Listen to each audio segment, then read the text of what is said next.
mfanyakazi wake akamzuia kwenda ndani kisha akampatia kiti cha magurudumu. Jamaa akauliza, "Kwa nini nimesema siwezi kutembea?" Bibi akasema, "Bosi, tafadhali fanya ninachokuambia." Basi akatiki shingo upande akawa analalamika anasema, "Yaani sikuelewi kabisa." Bibi akasema, "Nenda ndani," ila akasahau kumpa begi lake. Hapo hapo mke wa jamaa aitwaye Analaula akawa amefika. Akamuuliza, "Kwa nini umesimama hapo?" Sue akaficha haraka begi kisha akasema, "Hamna kitu mama. Kuna kitu unahitaji nikufanyie?" Analaula akasema ndio, alafu akampatia kitambaa kisha akamwambia nifunge tumboni. Akawa anamsisitizie kwamba amkaze vizuri. Sue akauliza, "Una uhakika kwamba mume wako hatogundua kuwa una mimba?" Kumbe kufunga kote huku anataka mimba isionekane, ila kweli akili ni nywele, kila mtu ana zake. Analaula akajibu akasema, "Bila shaka hatogundua, ina mwezi mmoja tu hii." Alafu akamuuliza, "Kuna kitu chochote amekuelezea?" Sue akasema, "Hapana, hajaniambia chochote." Analaula akauliza kwa ukali, "Sasa hapa ulikuwa unasubiri nini? Ulimpigia?" Kabla Sue hajajibu, Analaula akaendelea akasema, "Hakikisha kama anakuja leo, sawa?" Analaula akasema, "Kila kitu kitakamilika usiku wa leo na hatojua kwamba huu ujauzito ni wake." Akamwambia Sue, "Kila kitu kiwe sawia." Hapo hapo mume wake akamuita. Analaula akashtuka, "Unaambiwa." Akasema, hapana, haiwezi kuwa hivyo." Kumbe yupo ndani tayari. Akujua kama mume wake amesharudi bila kumwambia. Yaani kifupi Josh alitaka kumfanyia mkewe surprise. Hizi surprise zitakuja kuua mtu kwa pressure. Vipi kama ndio angekuwa na huyo mchepuko wake? Basi bwana, Analaula akasema, "Sue, nenda bafuni ukachukue kila kitu." "Nenda." Sue, watu watapata tabu sana na huyu bosi wake. Yaani muda wote anamfokea, sijui ndio mimba inamchanganya. Analaula akajiweka sawa kisha akasema, "Natumaini imenikaa vizuri." Alafu akaenda ndani. Ila anaingia tu, Josh akasema, "Surprise!" huku akiwa amemnyushia ua. Hii kweli ikawa surprise kwa Analaula, unaambiwa. Haikuwa ni kwa sababu ya ua alilonyoshewa, bali alikuwa anashangaa kwa nini mume wake yupo kwenye kiti cha magurudumu. Akauliza, "Mpenzi, ni nini hiki?" Josh akauliza, "Kuna shida gani kwani?" Analaula akauliza, "Una maana gani unavyouliza kuna shida gani? Ina maana utembei?" Josh akasema, "Mpenzi, swala ni kwamba." Analaula akamdakuza akasema, "Kwa nini upo kwenye kiti cha magurudumu Josh?" Josh akasema, "Nimepooza miguu, natumai mtanielewa." Alafu akamkabidhi ua. Analaula akapokea ua akiwa hajaridhika kabisa. Akamuuliza, "Kwa nini hukuniambia? Kwa nini hukuniambia kabla Josh?" Josh akasema, "Nilikuwa na maumivu makali." Analaula akasema, "Lakini Josh." Josh akamdakuza akasema, "Sitaki uniache." Analaula akawa na weweseka, unaambiwa. Akasema, "Hapana, hii inanichanganya. Imeharibu kabisa mpango wangu." Josh akauliza, "Una maana gani? Sijakuelewa." Analaula akasema, "Saizi upo kwenye wheelchair. Ni wazi kabisa umeharibu mpango wangu Josh." Josh akauliza, "Ni mpango gani unauzungumzia?" Analaula akasema, "Mpango wangu kwako ni kuanzisha familia. Tuwe na watoto. Unanielewa?" Josh akalalamika, "Kweli unaambiwa." Akasema,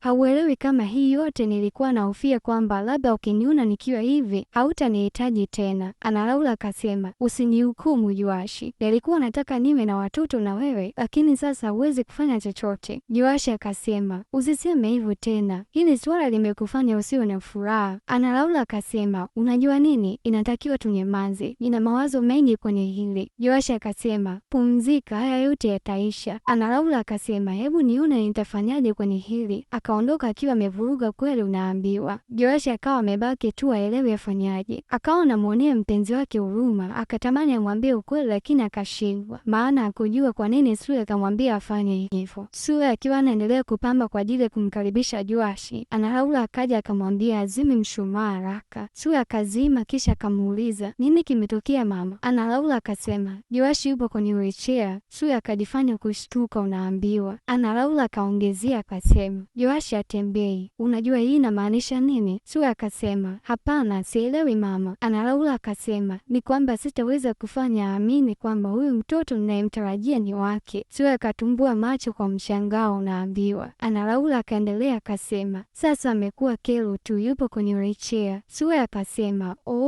maskini, lazima ni jambo la kusikitisha sana kwake." Analaula akasema, "Sitaki kujua najisikiaje kwa sasa. Cha muhimu kwa sasa inatakiwa kujua tunafanyaje." Sue akasema akasema, lazima kuna njia nyingine mama. Analaula kwa kukata tamaa akauliza, njia nyingine Sue? Kama Joash atajua natarajia kupata mtoto kutoka kwa mwanaume mwingine? Sue akadakia haraka akauliza, ni nini kibaya kinaweza kutokea? Analaula akasema, ataniacha mimi mtaani bila kitu chochote. Sue akamwambia, angalia mama, jambo zuri kwa sasa inatakiwa mweleze mume wako ukweli, najua atakuelewa. Analaula akasema, usiongee ujinga, Joash hawezi kunisamehe kwa usaliti kama huu. Sue akasema, mama, ni vizuri kukubali kosa lako, sidhani kama utaenda kumwambia umepata mimba kwa Roho Mtakatifu. Analaula akasema, nimekupata Sue, niambie, wanandoa hufanya nini wakati hawawezi kupata watoto? Wanaadapti, kitu kama hicho. Sue akauliza, unamaanisha nini? Analaula akasema, hii kitu inaitwa upandikizi bandia, naenda kumfanya Joash amini naenda kupata mimba yake kwa hii njia, na wewe inatakiwa unisaidie. Akiwa anaongea hayo maneno, Joash alikuwa nyuma yake anasikiliza bila yeye kujua. Sue akasema, hapana, sitaki kuwa sehemu ya huu mpango. Analaula kwa hasira akauliza, unasemaje? Hautaki kusaidiana na mimi Sue? Sue akasema, sawa, ila kama... Analaula akamdakuza akasema, kama nitatuma hela kwa mama yako kwa ajili ya matibabu, kwa hiyo nilichokuwa nakifanya si kitu. Sue akasema, angalia mama, nashukuru sana kwa kila kitu nilichofanya kwa ajili yetu, lakini Mungu hatuweza kulisamehe hili. Analaula akasema, nini? Mungu hatuweza kusamehe wakati naleta mtoto kwenye hii dunia na hata sina kitu cha kumlisha?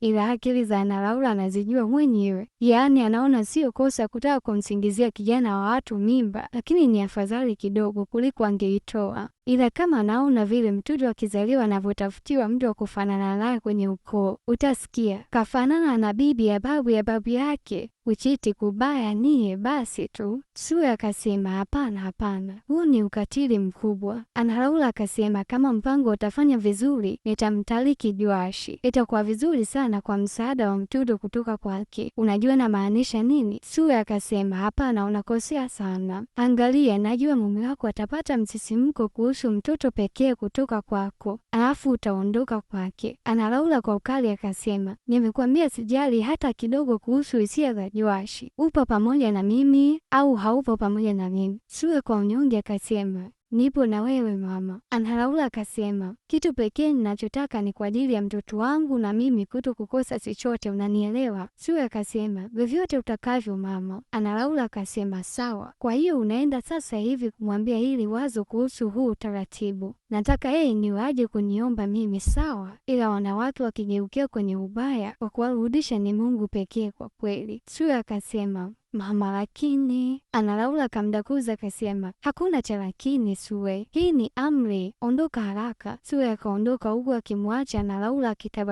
akitabasamu la ushindi. Joash alipofika zibleni akawa anatembea huku na kule kama mtu aliyechanganyikiwa. Akaja Sue akiwa na wasiwasi akamuuliza, bosi, unafanya nini? Usitaki kujaribia kama hivi. Joash kwa huzuni akasema, kwa nini unafanya haya yote kwangu? Sijui kwa nini ananichukia sana hivi. Sue akasema, kiongozi, tafadhali kaa, kama ataona umesimama kila kitu kitakuwa kimeisha. Joash kwa hasira akasema, acha liishe, amenidanganya mbele yangu kuhusu mtoto. Sue akasema, samahani bosi, nimekubali dili aliyonipa ni muhimu sana. Joash akamwambia, usijali, usinieleze chochote, nimesikia kila kitu, nilikuwa nyuma ya mlango. Sue akasema, kitu pekee anachoangalia hataki kuishi mtaani ndio maana. Joash akasema, kwa nini ananiviaki mimi kama hivi? Ni kitu gani mimi sijafanya kwake? Sue akasema, najua umeumia sana kiongozi, lakini tafadhali inatakiwa kufikiria juu ya hili. Joash kwa huzuni akasema, ameumiza moyo wangu kuona mwanamke ninayempenda amekuwa